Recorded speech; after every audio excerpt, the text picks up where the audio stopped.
Gold trusted gold buyers మీరు తాకట్టు పెట్టిన బంగారాన్ని విడిపించి ఈ రోజు ఉన్న మార్కెట్ ధరకు కొనబడను. నమస్కారం, వెల్కమ్ టు ఐ డ్రీమ్. ధర్మ మార్గం విత్ విజిత కార్యక్రమానికి స్వాగతం. ప్రస్తుతం మనతో పాటు ఉన్నారు ప్రముఖులు ఆధ్యాత్మికవేత్త బ్రహ్మశ్రీ రాధాకృష్ణ శర్మ గారు. ఇప్పుడు వారితో మాట్లాడి మరిన్ని విషయాలు తెలుసుకుందాం. నమస్కారం అండి. నమస్కారం. ఎలా ఉన్నారండి? చాలా కాలం అయిపోయింది. ఓకే, టాపిక్ ఏంటంటే ఆషాఢ మాసంలోనే మనం ప్రస్తుతం ఉన్నాము. మనకు రాబోతోంది మరి కొద్ది రోజుల్లో ఆషాఢ అమావాస్య. అమావాస్య అనగానే పితృదేవతలకు సంబంధించిన ఒక రోజుగా మనం ఎక్కువగా భావిస్తాము. సేమ్ టైం మనకు అంటే ఎక్కువగా నెగిటివ్గా ఆలోచిస్తూ ఉంటారు అమావాస్య అనగానే. కానీ ఆ రోజున దేవతా ఉపాసనలు చేసుకుంటే కూడా మంచి ఫలితం ఉంటుందని చెప్పి అంటారు. అసలు నిజంగా ఈ ఆషాఢ అమావాస్యకి ఏదైనా ప్రత్యేకత ఉందా? ఈ విధానాలన్నీ మనం ఆచరించాలా వద్దా? ఎటువంటి విధానాలు ఆచరించాలో వివరించండి. నమో నమః. ప్రతి నెల కూడా అమావాస్య వస్తుంది. అవునండి. అమావాస్య అనగానే సాధారణంగా అమ్మవారు. ఎందుకంటే దీపావళి వచ్చేది కూడా అమావాస్య, నరక చతుర్దశి వెళ్ళగానే అమావాస్య అంటాం. అవును.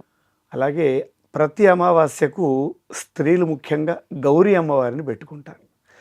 ప్రతి అమావాస్యకు ఒక విశేషం ఉంది. అందులో ఆషాఢ మాసంలో వచ్చే అమావాస్యకు చుక్కల అమావాస్య అని ఒక పేరు ఉంటుంది. చుక్కల అమావాస్య అంటే స్త్రీలందరూ కూడా గౌరీ అమ్మవారిని పూజించడం అనేటువంటి ఒక సాంప్రదాయంగా వస్తుంది. ఇది ఒక విధానం. అట్లాగే అమావాస్య రోజు చంద్రుడు పూర్ణంగా ఉండకుండా మొత్తం చీకటిగా ఉంటాడు గనక శుభకార్యాలకు పనికిరాదనే ఒక భావం. మిగతా అంతా విశేషం. కానీ ఆ శుభకార్యాలు అమావాస్య రోజు చేయకూడదు. కానీ ఇది పితృదేవతలకి చాలా తృప్తినిచ్చేటువంటి రోజు. మామూలుగా ఎవరైతే గతిస్తారో అమ్మ కానీ నాన్న కానీ పెద్దవాళ్ళు ఎవరైతే ఉంటారో వాళ్ళకి నిత్య తర్పణం అని ఒకటి ఉంటుంది. నిత్యం అంటే ప్రతిరోజు కూడా మనం రోజు ఏదైనా దేవుడి పూజ చేసినా, సంధ్యావందనం చేసుకున్నా, అగ్నికార్యం చేసుకున్నా, ఏ చేసినా అవన్నీ అయిన తర్వాత తర్పణం చేయాలి పెద్దవాళ్ళకి.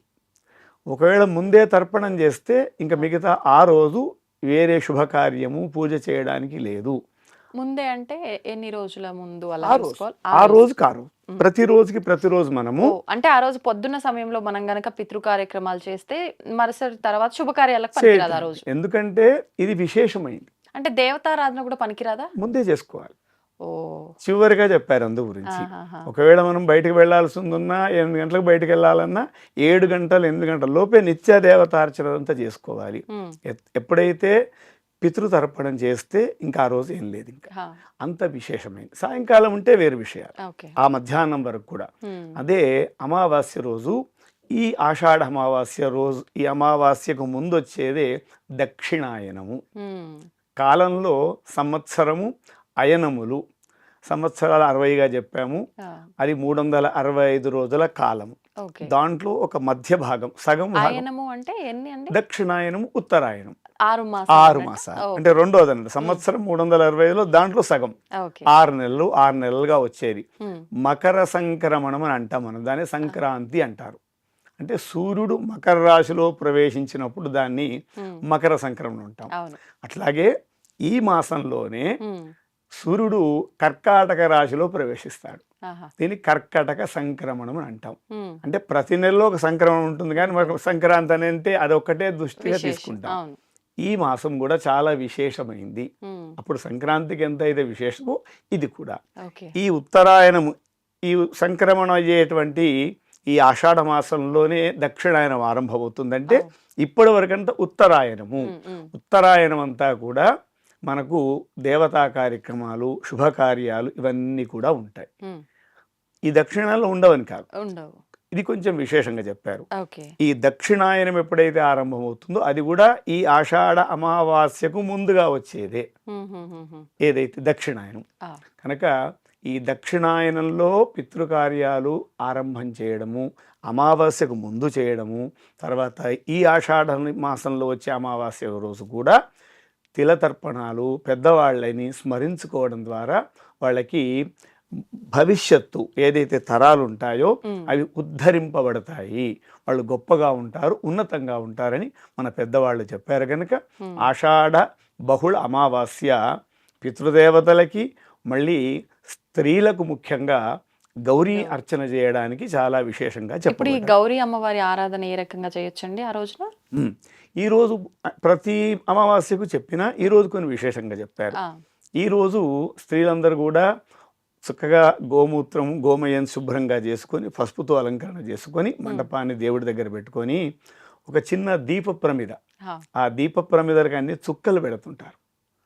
అంటే ఆకాశంలో ఉండేటువంటి యొక్క ఆ చుక్కలన్నీ ఇక్కడ తెచ్చినట్టు భావంగా.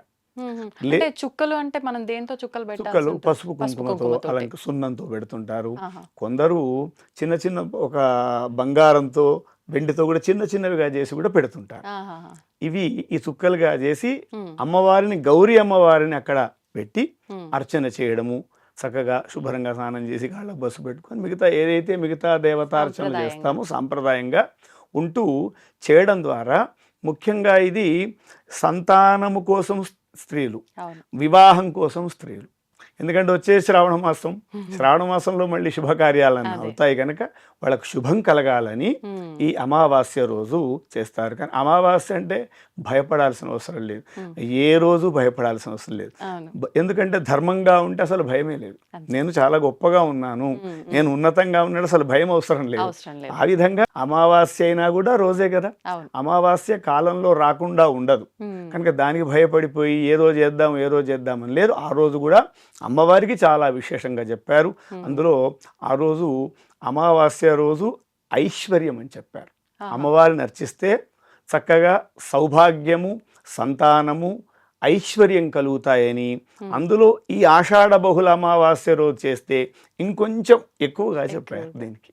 ఓకే. అయితే చాలా మంది లక్ష్మీ అమ్మవారి ఆరాధన ఇలా ఐశ్వర్యం కోసం అనగానే రకరకాల దీపాల గురించి చెప్తూ ఉంటారు. ఉప్పు దీపం అని చెప్పి రకరకాలుగా. ఇవన్నీ వాస్తవమా? ఒకవేళ అవి వాస్తవం అయితే ఈ రోజున అదేమైనా ఆచరించవచ్చా? కొన్ని వచ్చాయి మధ్యలో, అంటే ఏదో గొప్పగా చూపించడం కోసం కొత్త విషయాలు చెప్పాలని కొన్ని వచ్చాయి. కానీ పూర్వం నుండి ఉన్నటువంటి ఆచారాలు కొన్ని ఉన్నాయి. అదే ఈ రోజు పెట్టేటువంటి దీప ప్రమిద పైన ఈ చుక్కలు కాబట్టి ఆ దీప ప్రమిద పైన తమలపాకులు పెట్టి దాని మీద గౌరీ అమ్మవారిని, దీప ప్రమిద పెట్టి దానికైనా చుక్కలు పెట్టి దాని మీద తమలపాకులు పెట్టి దాని మీద గౌరీ అమ్మవారిని అర్చన చేయడం ఈ రోజు విశేషం. ఆషాఢ బహుళ అమావాస్య ప్రమిదలో దీపారాధన చేయాలి, సపరేట్గా అది చేయాలి. ప్రత్యేకించి ఈ దీప ప్రమిద మీద మాత్రం దీపారాధన చేయడానికి ఉండదు కనుక దానికి చుక్కలన్నీ పెట్టి, ఇది అన్ని ప్రాంతాల్లో ఉంది. ముఖ్యంగా దక్షిణ ప్రాంతంలో అంటే సౌత్లో ఎక్కువగా ఉంటుంది. ఈ అమావాస్య రోజు ఈ అమ్మవారిని అర్చించడము చాలా గొప్పగా చెప్పారు. అంటే ఒక్క ఈ అమావాస్య కాదు, ప్రతి అమావాస్యకు చెప్పారు. ఒక్కొక్క అమావాస్యకు ఒక పేరుతో ఉన్నాయి కనుక ఈ విశేషంగా ఈరోజు స్త్రీలు ఎవరైతే వివాహం కాని వాళ్ళు చేస్తారో వాళ్ళకి చక్కటి మంచి అబ్బాయి దొరుకుతాడని స్త్రీల కోసం చెప్పారు కనుక ఇది అబ్బాయికి చెప్పలేదు. అట్లాగే ఎవరైతే పెళ్ళైన వాళ్ళు చేస్తారో వాళ్ళకి చక్కటి సంతానం, ఎవరైతే సంతానమైన వాళ్ళు చేస్తారో ఆ సంతానం ఉన్నత స్థానంలో ఉంటారు, ధర్మబద్ధంగా ఉంటారు, చాలా గొప్ప వాళ్ళు అవుతారని మన పెద్దవాళ్ళు చెప్పారు. ఇప్పుడు ఒకవేళ ఈ పూజతో పాటు ఏదైనా మంత్రం కనుక చేసుకోవాలి అనుకుంటే ఇంకా ఎక్కువ ఫలితం ఉంటుంది అంటారు కదా, ఏ మంత్రం చేసుకోవచ్చు? అమ్మవారిదండి, గౌరీ నమః, శ్రీమాత్రే నమః.